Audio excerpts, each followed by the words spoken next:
de aproximadamente 3 meses anteriores, eles já tinham pedido uma reunião conosco e o tema foi sempre o mesmo. Claro, minerais, nós somos representantes da mineração brasileira.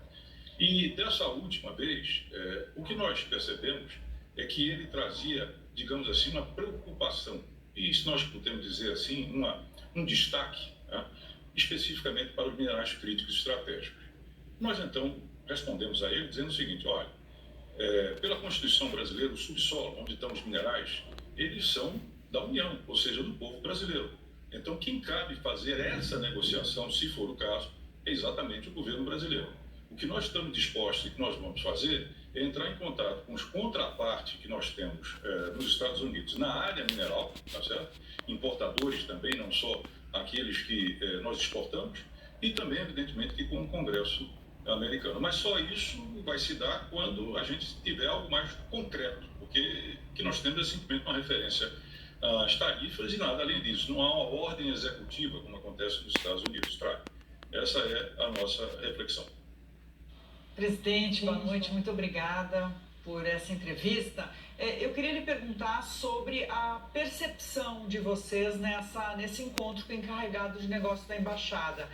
Há a percepção de que se abriu uma janela para negociar, e aí, claro, terá que ser o governo, e também como ficam as atuais exportações e importações.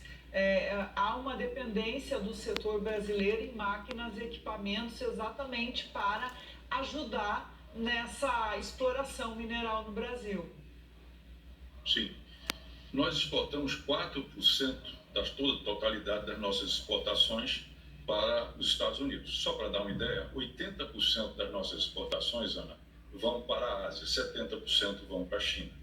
Então, o percentual dos Estados Unidos é pequeno, mas é relevante para alguns setores, como rochas ornamentais, como é o caso, por exemplo, do nióbio, embora também não seja expressivo, por assim dizer.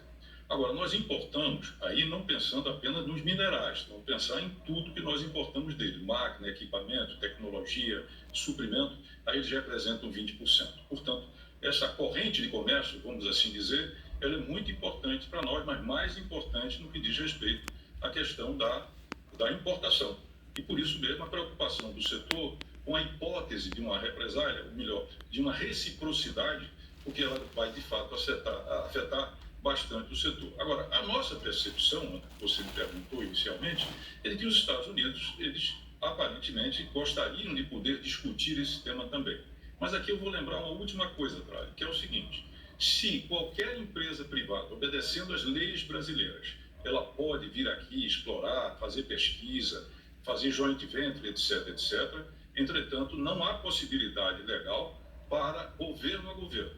O Brasil não tem nenhum tipo de legislação que permita que um governo venha aqui explorar os minerais no Brasil. Agora, em termos privados, não. Em termos privados, aqui estão chineses, aqui estão canadenses, aqui estão peruanos, aqui estão chilenos, enfim.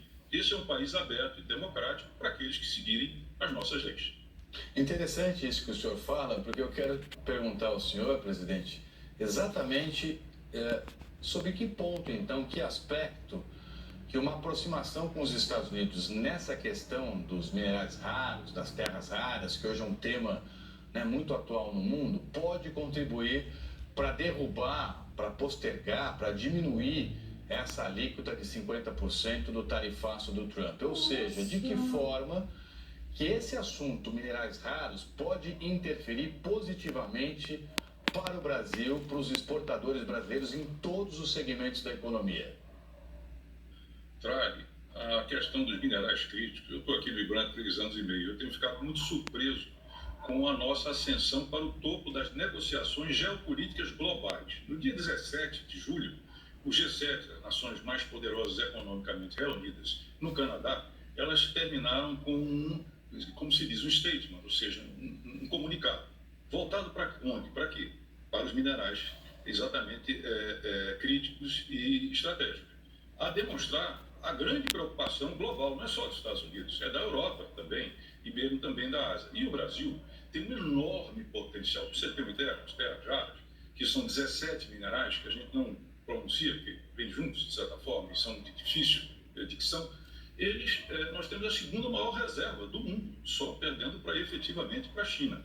Então, eu diria a você que, diante disso, é evidente que não apenas os Estados Unidos, apesar das últimas notícias, apontam, de fato, para uma negociação tanto quanto abusiva, tanto quanto não abusiva, né? E, do nosso modo de entender, que não cabe com o Brasil. O Brasil não tem nenhuma predisposição a se comportar como, infelizmente, alguns outros países o fizeram. Agora, efetivamente, o que você tem é o seguinte, é que eles são... Por que é tão importante? Por que são tão importantes? Ora, quando você teve a pandemia, os países começaram a refletir e dizer, tem algumas cadeias de valor que nós temos que nacionalizar. Você deve se lembrar, na pandemia, o caso das máscaras, o caso dos respiradores, que se descobriu que eram produzidos particularmente em grande medida na China. Pois bem, os minerais críticos estratégicos significa potássio e fosfato, do qual toda a agroindústria brasileira depende essencialmente para alimentar 1 bilhão de pessoas no mundo. Nós também estamos no centro da transição para a economia de baixo carbono. Por quê?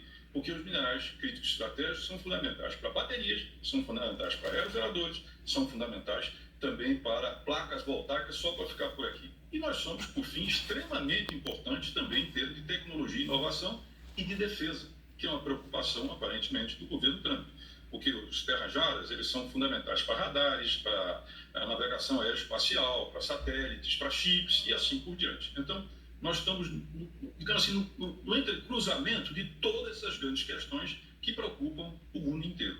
E o Brasil tem um enorme potencial, não resta a menor sombra de dúvida, como a Ana destacou, para todos esses materiais. A gente sabe que o Brasil tem ainda uma área inexplorada muito grande, não se tem conhecimento da extensão desses minerais, especialmente minerais críticos que o Brasil pode ter. Imagino que isso também atrai, por exemplo, China. Nesse embate que a gente sabe que existe entre China e Estados Unidos, o Brasil hoje está bem posicionado ou pode sofrer, inclusive essas sanções aí que Trump chegou a falar, queria impor sobre países que fizessem negócio com a Rússia, enfim, atacando os BRICS especialmente? Especialmente essa última questão que você tocou, Ana, realmente nos preocupa. Isso não está escrito, mas isso foi dito em algum momento pelo presidente Trump, que pretendia, não é, alíquotas de 100%, que praticamente paralisaria todo o comércio, não só o nosso, mas o global. Simplesmente um colapso, é algo impensável. Aqueles países, como é o caso do Brasil, que negociassem com a Rússia, que é o caso, por exemplo, de potássio e de diesel, e que negociassem com a China, que nós temos uma ampla gama com a China. Se isso acontecer, eu devo lembrar que 80% das nossas exportações são para a Ásia, estou falando de minerais, e 70% para a China. Aí, nessa hipótese que nós achamos que é remota, que não deve, que não irá acontecer, aí o prejuízo, Ana, seria realmente colossal. Seria colossal porque os minerais respondem por aproximadamente 42%, 44% do superávit da balança comercial do Brasil. Só para dar uma ideia da dimensão e da importância. Nós produzimos aproximadamente 1 bilhão e 200 milhões de toneladas. Nós somos o 5º maior player mineral do mundo. E mesmo assim, só conhecemos 27% do território nacional que foi mapeado até agora. Raul Jungmann, presidente do IBRAM, muito obrigado pela presença do senhor ao